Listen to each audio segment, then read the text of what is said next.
Los Angeles, single-use N95 respirators can be decontaminated and used again, according to research announced Thursday by UCLA scientists. N95 respirators reduce exposure to airborne infectious agents, including SARS-CoV-2, the virus that causes COVID-19, and are one of the key pieces of personal protective equipment used by clinical workers in preventing the spread of the virus. Critical shortages of these masks have driven efforts to find new decontamination methods that can extend their use. An early release version of the study has been published online by the Centers for Disease Control and Prevention, with the full study to appear in September in the journal Emerging Infectious Diseases.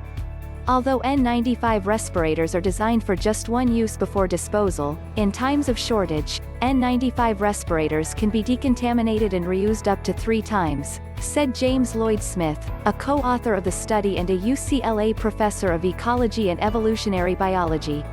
But the integrity of the respirators' fit and seal must be maintained.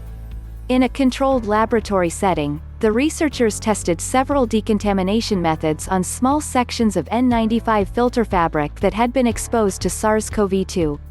The methods included vaporized hydrogen peroxide, dry heat at 70 degrees Celsius, 158 degrees Fahrenheit, ultraviolet light and a 70% ethanol spray. All 4 methods eliminated detectable viable virus from the N95 fabric test samples. The investigators then treated fully intact, clean respirators with the same decontamination methods to test their reuse durability.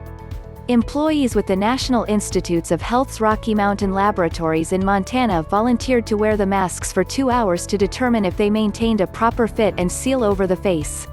The scientists decontaminated each mask 3 times, using the same procedure with each. The masks treated with vaporized hydrogen peroxide experienced no failures, suggesting they potentially could be reused 3 times, Lloyd Smith said.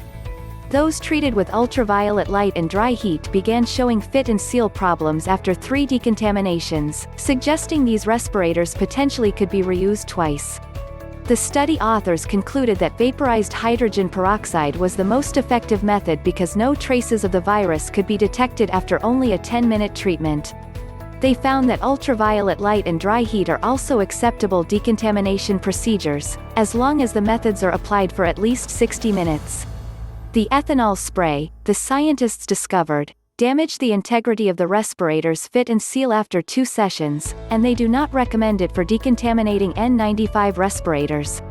The researchers stressed that anyone decontaminating an N95 respirator should closely check the fit and seal over the face before each reuse.